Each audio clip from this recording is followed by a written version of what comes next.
Às 7 da noite de uma sexta-feira de janeiro, numa estação de esqui no noroeste da China, uma turista desceu do veículo que a levava de volta ao hotel. Ela tinha visto algo na neve. Um animal grande, de pelagem cinza-branca manchada, deitado com tranquilidade a alguns metros da pista. Outros turistas ao redor disseram a ela para não se aproximar. Ela ouviu, concordou com a cabeça e avançou mesmo assim. Quando chegou a 3 metros do animal, levantou o celular. Conseguiu a foto. E então, o leopardo das neves saltou direto para o rosto dela. O que aconteceu nos segundos seguintes foi gravado por testemunhas e circulou em dezenas de países.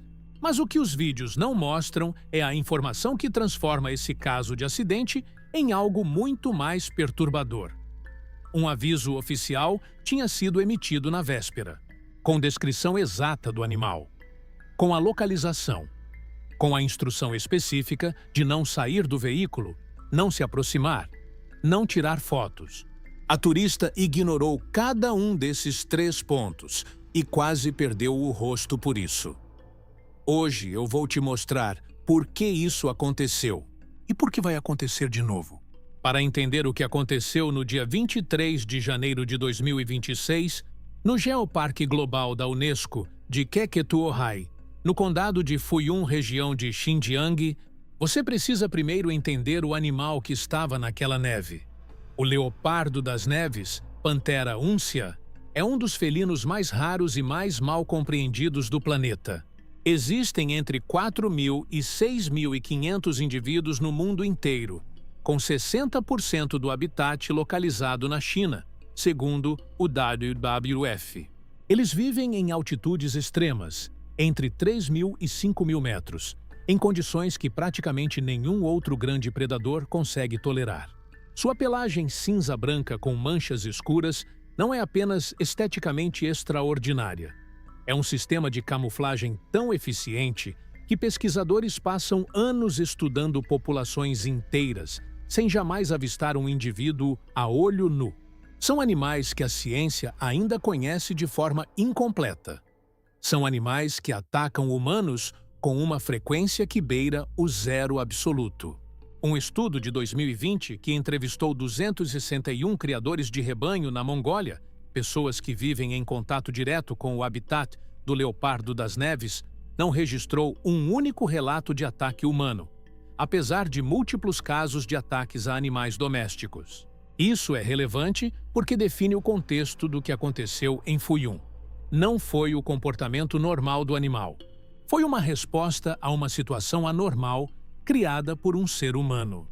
Na véspera do ataque, hóspedes e funcionários de um hotel nas proximidades já haviam notado a presença de um leopardo das neves circulando pela área, possivelmente em busca de alimento. As autoridades locais reagiram com um aviso formal. O comunicado dizia textualmente: leopardos das neves são grandes predadores com fortes tendências agressivas. Ao passar por esta área, movimente-se rapidamente e não demore. Não saia do veículo nem se aproxime para tirar fotos e nunca caminhe sozinho na região ao redor. Esse aviso estava em circulação. A turista o conhecia ou tinha acesso a ele.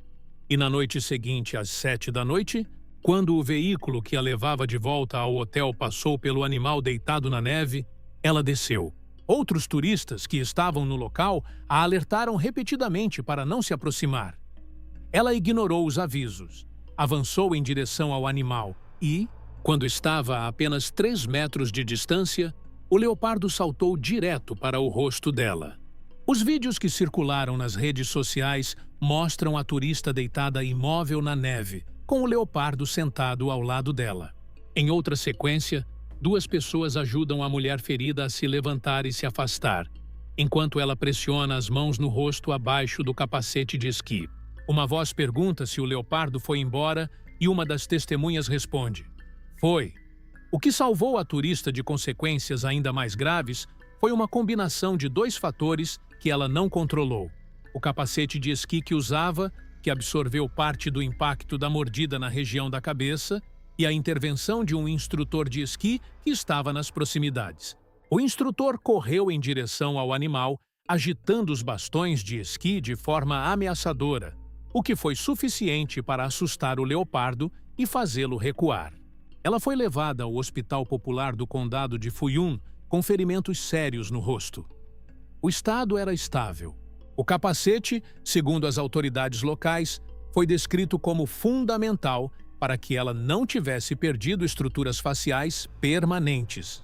Sem o capacete, se estivesse caminhando sem equipamento de esqui naquele momento, como o aviso oficial explicitamente recomendava que não fizesse, o desfecho provável seria cirurgicamente diferente e possivelmente fatal.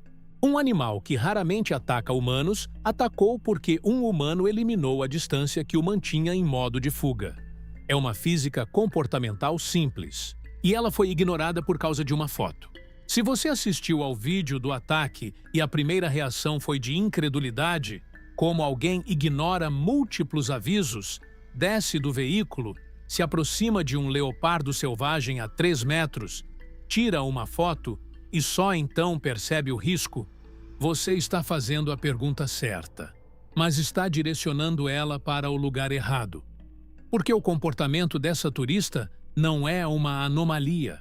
É um padrão documentado, repetido em dezenas de incidentes por ano, em parques nacionais, reservas ambientais e agora, cada vez mais, em destinos turísticos que operam na fronteira entre infraestrutura humana e habitat selvagem, exatamente como é o caso de Koktoqui. Existe um nome técnico para o processo cognitivo que torna esse comportamento possível. Chama-se otimismo irrealista, a tendência humana de acreditar que consequências negativas conhecidas são mais prováveis de acontecer com outras pessoas do que com você mesmo. Você sabe que o leopardo é perigoso. Você viu o aviso. Você ouviu os outros turistas. E, ao mesmo tempo, em algum nível de processamento que não é totalmente consciente, você calcula que o ataque é algo que acontece com quem não presta atenção. E você está prestando atenção. Você está sendo cuidadoso. Você vai manter 3 metros. Vai fazer a foto rápido e recuar. O problema é que o leopardo não sabe disso. Há um segundo fator que o vídeo de Fuyun ilustra com precisão cirúrgica e que pesquisadores de comportamento humano em ambientes naturais têm documentado de forma crescente: a distorção de percepção de risco causada pela mediação do celular. Quando você olha para um animal selvagem com os próprios olhos, seu sistema nervoso recebe a informação completa: o tamanho real do animal, os sons do ambiente, o cheiro, a temperatura, a tensão muscular visível no predador. Quando você olha para o mesmo animal através da tela de um celular, você está mediando essa experiência por um dispositivo que reduz o animal a pixels numa moldura de 6 polegadas. A tela literalmente diminui a ameaça, não metaforicamente, neurologicamente. A percepção de distância segura se distorce. O animal parece menor, mais controlável, mais compatível com a narrativa de uma boa foto do que com a realidade de um predador de 50 quilos, com reflexos que operam em frações de segundo. Em 2024, o Serviço Nacional de Parques dos Estados Unidos chegou a lançar um aplicativo chamado Selfie Control, desenhado para ajudar pessoas a tomar decisões mais seguras ao fotografar animais selvagens no Parque de Yellowstone, onde interações violentas entre humanos e animais são frequentemente porque alguém estava tentando tirar uma foto. O caso de Fuyun tem uma dimensão adicional que o torna particularmente relevante como estudo de caso. O leopardo das neves não é um animal que as pessoas normalmente têm chance de ver. Com sua pelagem que se funde à rocha e à neve e seus hábitos extremamente reclusos, ele é descrito pela WWF como uma das criaturas mais esquivas de se ver na natureza. Para uma turista numa estação de esqui, avistar um leopardo das neves a alguns metros não é apenas um risco. É, na lógica da experiência turística, um evento extraordinário, uma raridade, uma história para contar, uma foto que nenhum dos outros hóspedes do hotel vai ter. E é exatamente aí que o cálculo se inverte de forma perigosa. Quanto mais raro e valioso o momento, maior a pressão psicológica para registrá-lo, e maior a disposição de comprimir a margem de segurança para conseguir o enquadramento certo. As autoridades de Fuyun responderam ao ataque expandindo patrulhas, reforçando barreiras físicas e intensificando campanhas de segurança pública na área. São respostas corretas e necessárias, mas elas operam na superfície do problema. O núcleo do problema não está na sinalização.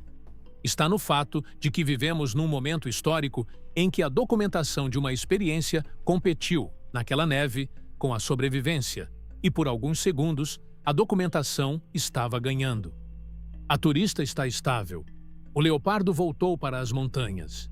E em algum outro destino turístico no mundo, neste exato momento, alguém está se aproximando de um animal selvagem com o celular levantado, tendo lido o aviso, tendo ouvido as pessoas ao redor e calculando que vai ser diferente com ela.